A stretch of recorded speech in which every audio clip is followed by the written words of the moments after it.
All right, it's been a little while again. I apologize again. It's been very, very, very busy, which is good for us, but not so much for these recordings. And so we're here doing another phishing attack review. Let's jump into it. First up, this email comes out a lot, and I normally wouldn't even review it because it's a very common one, but it came up, someone mentioned it to me a couple of weeks ago, and I did get one in my email. So as you can see, we have this email. Thanks for trusting Geek Squad. Personal subscription with Geek Squad for $489 a year. Doesn't even really say what the subscription is for. You know, one could assume it's some kind of malware protection or some kind of remote support, that kind of like what we offer. But trust me, you're not going to be $489 a year. That's really cheap. Some companies do that. They do it for very cheap, but then charge you every time they do anything with you, even though that they could just be proactive and say, we're going to take care of all this ahead of time. But anyway, so you get this email. First issue with this email is it comes, and it's probably not going to be easy to see, but Jack Will 64776 @gmail.com. It's sent to a whole bunch of people. Obviously, this was somebody the spray and pray method. So we're just going to throw out a whole bunch of phishing emails and see who bites.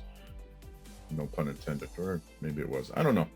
And then they want you to call this number, the 1-888-214-4004 number, and to dispute the charge. And eventually what they're going to do, actually I recorded a phone call with them, so that's going to be next. But what they're going to do is say, ultimately they're going to try to gain access to your computer here in this example. So here we go. Here's the call.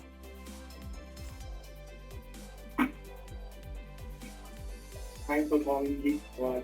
My name is Sam. How may I help you? I'm calling because I got this receipt for payment for $489, but I didn't make any purchase for $489. Okay. So for the cancellation, first of all, you need to be with your computer. So are you on a computer right now? Yeah, I'm at a computer.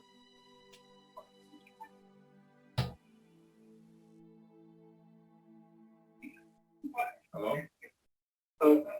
And can you tell me what the brand name of the computer is? Is it Apple or Windows? It's a Windows computer. I don't understand though. What does that have to do with anything? Alright. The thing is that we need to go ahead and generate the cancellation ID for you on your computer. So, do you have Google Chrome on your computer? I do. Please open up that. It's open it. Okay. Now, on the Google Chrome, in the very, very top, do you see there will be a long rectangular search bar where you can search the web? No, I just have an address bar. Sorry? Where I type in the address? Yes. Okay. Now, type in over there www.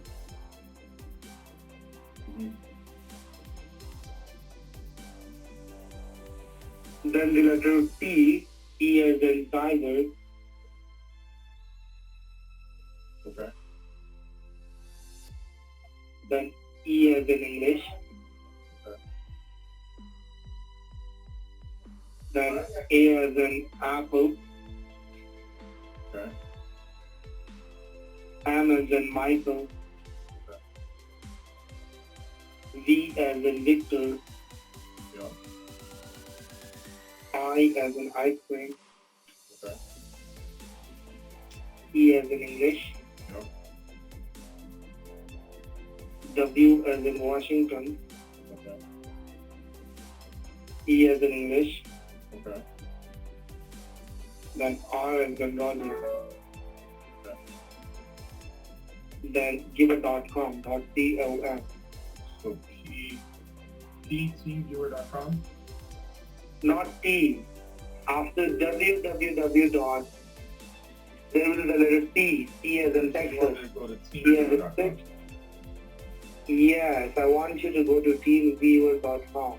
Okay, well, that's for remote access to my computer. Why do I need that? The thing is that, sir, with the help of this team viewer, you will be getting your cancellation ID. Why can't you just And cancel it after with that, the account I gave you? That you claim No. you took the payment out of the checking account. Why can't you just cancel it through that? no, sir, but we need to generate the cancellation ID. Once I have that cancellation ID, I'm going to put that cancellation ID on our server, and after that, your subscription will be canceled. Well, why do you need access to my computer to do that? Sir, you will be getting the access of our cancellation server. And once your subscription will be cancelled, this team viewer will be removed from your computer. Like, you don't need to go ahead and uninstall it. It will be deleted automatically from the computer. It will be deleted automatically? Yes. I'm actually in IT, and I know this is a scam. I just want to get this recording so I can put it on so that's all. So there you have it. That was what happened when I called the scam number. I wanted to see what they were going to try to do. I assumed they were going to try to get a credit card number or a checking account number from me so that they can empty that account out. But in fact, what they tried to do was get me to gain access to my computer. And I suppose that could be more valuable depending on how you do things. That account number and credit card number that I was avoiding may be on my computer somewhere. Social security numbers, tax information, all of that stuff could be on my computer, supposedly, allegedly. It is not. In my case, it's securely stored. But a lot of people do it this way. I just left a healthcare organization. They don't, so I don't know what information they store. They're a home healthcare agency. And a lot of those places really don't do anything with healthcare. They do things like help you clean up and take you to your appointments and so forth. So it's hard to say whether or not they have any HIPAA data. Based on what I saw, they do not. But they may have data that, somebody else might find valuable, and that data may be exposed because they're not using the best security, and in this case they were not. And then if you gain access to those systems, you now have access to those documents and files that have all that information. I've seen this happen. I've gotten a phone call a couple of years ago. I got a phone call while the tech support scammer was on somebody's computer, and he said, "Oh, I don't have anything on my computer. I don't see what's wrong with it." And so what I did was look at most recent files, and the most recent file accessed by this person was tax documents from the previous year, social security numbers on those tax documents along with other information. It's dangerous. Don't allow access to your computer under any circumstances unless you are the solicitor. So somebody should be calling you, or you should be calling somebody asking for support. Make sure that company is a reputable company. All right, so I got a couple more for you. These were both text messages. This one says, from Netflix, we couldn't process the latest Netflix subscription payment and account status is restricted. Yeah, and so there's a PDF attached to it. They want me to download this PDF. That PDF could then help them gain access to your device, whatever device that is. You can see it comes from subscription.cancellation9019 at some random 7e6mv.com. This is not Netflix. And Netflix, I just realized Netflix is actually spelled wrong as well. That being said, if you get a text message or an email like this and Netflix says your account is restricted for whatever reason, just log into Netflix and check there. There'll be a message there when you log in. Don't click on anything. Don't download anything. This PDF could gain access to my phone. It could allow them backdoor access into my phone potentially. And then this one, unfortunately, we will remove your page unless solve the issue. Make sure to solve today or you will lose your access. I didn't even know what they were talking about at first. Then I saw this, and it's a link to, it looks like they're trying to say that my Facebook page is going to be blocked. Again, first of all, the number that this came in on is not tied to any of my Facebook pages. Second of all, this is not a legitimate link. Look at it, facebook.com/support.item blah blah blah. It's not legitimate. This is, nobody knows what Facebook's phone number is, but I would imagine this is not Facebook's phone number. They probably don't have an 844 number. They probably have an 800 or an 888 number, if they have any number at all.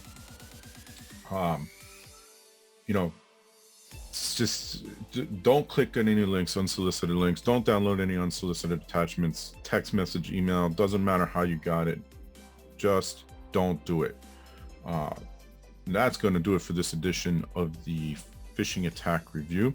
It is, let's see, it is May 17th, 2022. We'll try to get back to weekly. It looks like the dust is starting to settle a little bit, so we'll try to get back to weekly on this. And until then, stay safe, stay secure.